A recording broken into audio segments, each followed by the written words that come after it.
Salut tout le monde, aujourd'hui 3 animés que vous devez regarder, ils sont assez connus. Si vous manquez d'animés, cette vidéo est faite pour vous, vous êtes très bien tombé. Allez c'est parti, on commence, premier animé. J'aperçois ton visage dès que je ferme les yeux. Et quand je pense à toi, j'oublie. Donc le premier animé, Fire Force. L'humanité est terrifiée par le phénomène de la combustion humaine. Des brigades spéciales Fire Force ont été mises en place qui ont pour but de trouver la cause du mystérieux phénomène de la combustion humaine. Le jeune Shinra Kusakabe, nouvelle recrue de la 8ème brigade, surnommée le démon, rêve de devenir un héros. Donc les brigades, il y en a 8, et plus tu es numéro 1, c'est la meilleure brigade. Et du coup, lui, il est dans la dernière brigade, la 8ème brigade, qui est quand même très forte. Shinra, petit, a vu sa mère et son petit frère mourir dans les flammes par un démon. Depuis son plus jeune âge, il peut contrôler les flammes de la 3ème et 4ème génération. Plus la génération monte, plus elle est puissante. Le maximum de génération, c'est la 5ème génération. Les combats dans Fire Force sont incroyables et les bruitages des flammes sont démentiels.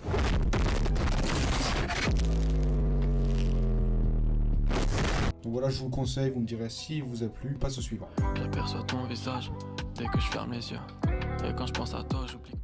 L'anime que je vais vous présenter, c'est The Promised Neverland. Emma et ses frères et sœurs sont tous orphelins. Ils ont été placés dans un établissement spécialisé lorsqu'ils étaient tous jeunes. Bien que leur liberté soit très limitée et que les règles soient parfois un peu strictes, les enfants mènent une vie heureuse à Wacefield House. Désolé pour la prononciation, moi je suis pas anglais. Et la femme qu'ils nomment tous maman, de son vrai nom Isabella, s'occupe d'eux et leur offre tout l'amour qu'une mère pourrait offrir à ses enfants. Mais un soir, après le départ d'une des leurs, Emma, la personnage principale, et Norman, un de ses frères, découvrent que les enfants de cette orpheline-là sont livrés à des démons avec le consentement de la maman. Pour survivre et pas être rejetés par les démons, ils devront faire preuve d'ingéniosité et tenter de s'échapper. L'anime rapporte énormément de suspense et d'attente. Celui-là était court mais incroyable, on passe au dernier, c'est parti.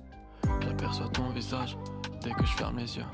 Et quand je pense à toi, j'oublie. Le tout dernier animé, c'est Your Name. Mitsuya, adolescente coincée dans une famille traditionnelle, elle est loin d'imaginer pouvoir vivre l'aventure urbaine dans la peau de Taki, un jeune lycéen vivant à Tokyo. À travers ses rêves, Mitsuya se voit littéralement propulsé dans la vie du jeune garçon. Quel mystère se cache dans ces rêves étranges qui unissent deux destinées que tout oppose et qui ne se sont jamais rencontrés. Le personnage principal féminin, Mitsuya, change de corps avec Taki, deux opposés de la vie. L'anime est très cool à regarder, il est sur Netflix sur la forme de film. J'espère que cette sélection d'animés vous a plu, pour moi ce sont tous des pépites. Lâchez votre petit like et j'ai une dernière chose à vous dire, dites-moi dans les commentaires entre Luffy et Naruto qui gagne en combat. Je vous laisse débattre, allez, bye bye. I did it, I did it, I did it, I did it, I did it.